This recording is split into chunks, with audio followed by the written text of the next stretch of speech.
할렐루야. 아멘. 오늘은 마태복음 71번째 강의입니다. 오늘은 마태복음 7장 7절로 8절 말씀을 통해서 그리스도인들의 의를 이루는 생활, 이런 제목을 함께 말씀의 은혜를 나누려고 합니다. 마태복음이 5장에서부터 시작해서 예수님의 산상보훈이 여기까지 지금 왔어요. 오랜 시간 산에서 주옥 같은 말씀을 들려주신 산상보훈은요, 이제 7절부터 서서히 막을 내리며 결론에 들어서게 됩니다. 그래서 7절 이하는요, 그리스도인들의 영적 생활의 실질적 행동 지침을 말씀해 주고 계신 거예요. 그리스도인들의 실질적 영적 행동 지침이에요. 산상보훈에서 들려주신 주님의 말씀이 우리의 실생활에 적용하는 것은 사실 여간 어려운 일이 아닐 거라고 생각이 됩니다. 쉽지가 않았어요.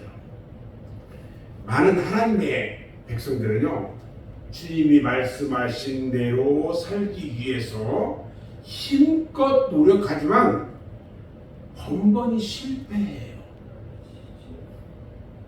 주님이 말씀하신 의의 표준과 비교하면 우리의 생활이 너무나도 먼 곳에 놓여 있다는 사실을 발견할 수 있었거든요. 그러면 우리는 어떻게 해야 이 같은 거룩한 생활에 이룰 수 있을까? 첫 번째는 그리스도인들은 그의 의를 이루는 생활을 어떻게 알 수 있을까요? 하나님이 우리에게 요구하시는 의는요, 두 가지 의미를 가지고 있어요. 하나는 심판을 이기고 구원을 이루어서 하나님 앞에 설 수 있는 완전한 의예요. 이 의는 오직 그리스도의 의이며, 이 의는 우리가 예수 그리스도를 믿음으로 우리에게 은혜로 주시는 하나님의 선물이에요. 아멘? 아멘. 오직 믿음으로만 이 의를 얻을 수 있어요. 이것은요, 우리의 공로나 선행과는 전혀 상관이 없어요. 그리스도 안에서 주시는 하나님의 법적 의인 거예요. 그러나 우리가 이 의를 얻은 후에도요, 우리는 여전히 우리 자신의 마음으로나 행위로 의롭지 못한 자라는 자신을, 그 일을 우리가 부인할 수 없다는 거예요. 우리는 사실 암만 믿음을 해도 내가 어떻게 의로운 사람이 될 수 있느냐, 내가 믿음으로만 될 수 있다라는 그런 마음을 가져야 된다는 거죠. 우리가 하나님 앞에 설 때는요, 그리스도의 의를 얻은 후에도요, 하나님, 나는 죄인입니다. 하나님, 나는 죄인입니다. 이런 그냥 단순히 나는 죄인입니다, 이게 아니라 내 가슴이 아파야 돼요. 내 가슴이 아프게 실질적으로 가슴 아픈 고백을 해야 된다는 거예요. 오직 우리가 그리스도 안에 들어온 후에 하나님은 우리에게 의를 이루는 생활을 명령했어요. 우리가 의를 이루는 생활을 해라. 이것은 율법적 의미가 아니고 하나님의 백성으로서 하나님의 영광을 위해 살아가는 생활 법도로서의 의를 의미하는 거예요. 생활 법도예요. 우리가 지금 가지고 있는 의는요, 하나님의 자녀가 되기에 충분한 의입니다. 그리고 천국에 들어가기에 조금도 부족함이 없는 의예요. 그게 어떤 의예요? 오직 믿음으로 얻은 의예요. 하나님이 우리에게 요구하시는 의는요, 이미 이 같은 의를 가진 사람들에게 마땅히 가져야 할 하나님의 아들로서의 인격을 갖추고 있는 거예요. 아멘. 오직 믿음으로 그분의 인격을 닮아가는 아멘. 그런 의. 그래서 예수 그리스도께서 가지고 계신 그 의, 아멘. 그분을 닮아가야 되는 거예요. 로마서 6장 6절 말씀을 보면요, 우리 옛사람이 예수와 함께 십자가에 못 박힌 것은 죄의 몸이 멸하여 다시는 우리가 죄에서 종노릇하지 아니하리 함이라. 우리는 온전히 십자가에 못 박힘으로 말미암아 이제는 우리 내 안에 있는 죄, 이 몸이 죄를 짓지 않고 오직 죄의 종로가 되지 않겠다 이거예요. 우리는요, 과거에 죄의 종로, 죄의 지배 아래 살아왔어요.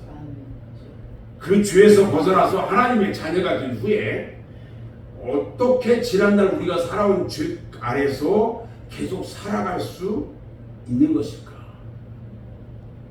이 문제는요, 그리스도인들에게 아주 중대한 문제가 아닐 수 없어요.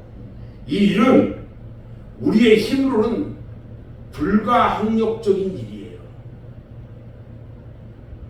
그런데 하나님의 말씀에는 그리스도인들에게는 이 같은 하나님의 의를 이루시는 한 인격체가 계셔서 그분이 그 의를 이루어 주실 것이라고 말씀해 주고 있어요.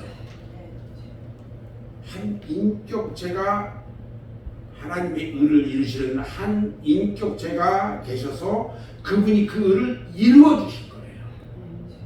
빌립보서 1장 6절 말씀을 보면 너희 속에 착한 일을 시작하신 이가 그리스도 예수의 날까지 이루실 줄을 우리가 확신하노라 그랬어요. 예수의 날까지 이루신대요. 데살로니가전서 5장 23절 24절에 보면요, 너희를 부르시는 이는 미쁘시니 그가 또한 이루시리로다. 오직 그분만이 이 의를 이루시는 거예요. 아멘. 우리에게 하나님의 의를 이루시게 해주시는 능력 있는 분이 내 안에 내주에 계셔서 그분이 이루어 주실 것이라고 하셨어요. 이 같은 그리스도인의 승리적인 생활은요, 성령이 그의 능력으로 이루어 주시기 때문에 성령을 받지 않고는 아무런 열매도 맺을 수 없는 거예요. 그래서 11절에서 구하는 자에게 좋은 것으로 주지 않겠느냐 말씀하셨고요. 좋은 것이 뭐예요? 바로 성령을 가르친 거예요. 좋은 것은 성령이야. 그리고 성령에 대한 약속을 해요. 그리스도인이라고 하면은 이미 성령을 받은 사람을 말하는데, 많은 사람들은 예수를 믿고 구원을 받은 후에도 성령을 받은 사람이 있고 받지 못한 사람이 있는 것으로 오해하는 사람들이 있다는 거예요. 그래서 성령을 받은 사람조차도 성령을 받기 위해 기도하는 사람들이 있어요. 자기가 성령을 받았는데도 내가 받았는지 안 받았는지 헷갈려. 그래서 계속 성령 달라고 그래. 그런데요, 성령을 받은 사람은 성령을 받기 위해 기도하는 것이 아니라 성령의 충만함을 받기 위해 기도해야 한다는 거예요. 아멘. 아멘. 성령을 받은 일은요, 구원을 얻는 일과 관계가 있고, 성령의 충만을 받은 일은 그리스도인의 생활과 관계가 있는 거예요. 성령은 우리에게 진리 가운데로 인도하신다고 말씀하고 계셔요. 우리가 진리를 알고 진리를 위해서 굳게 설 수 있는 것은 오직 진리의 성령이 내 안에 내주하시기 때문이에요. 성령은 하나님의 비밀을 우리에게 알려주셔요. 아멘. 우리가 하나님의 말씀을 통해서 구원의 비밀과 축복의 비밀과 천국의 비밀과 부활의 비밀, 또 심판의 비밀을 알게 되는 것은요, 오직 성령 안에 기록된 하나님의 말씀을 나에게 깨닫게 해주시는 거예요. 아멘. 그래서 하나님의 말씀을 통해서 구원, 축복, 천국, 부활, 심판의 비밀을 알게 되는 거예요. 성령은요, 우리로 하나님의 법에 굴복하게 하는 능력이에요. 하나님의 법에 굴복하여 영으로서 몸의 행실을 죽이는 일, 이것이 하나님의 법에 굴복하는 일이에요. 그래서 성령이 내 안에서 그의 능력으로 우리를 인도하시는 거예요. 저는 이제 오늘 말씀을 마무리하는데요,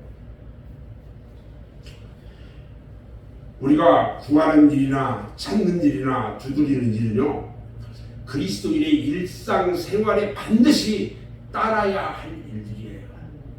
구하라, 그리하면 너희에게 주실 것이요, 찾으라, 그리하면 찾아낼 것이요, 문을 두드리라, 그리하면 너희에게 열릴 것이라고 했어요.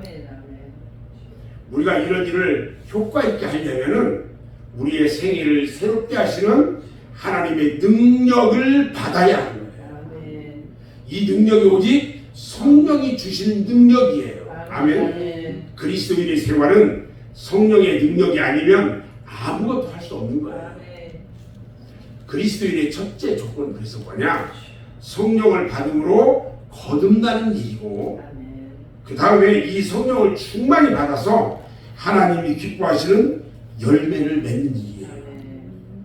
우리 모두는 성령을 충만하게 받고 주님이 기뻐하는 열매를 날마다 맺는 삶을 살아가기를 주님의 이름으로 축원합니다. 기도하겠습니다.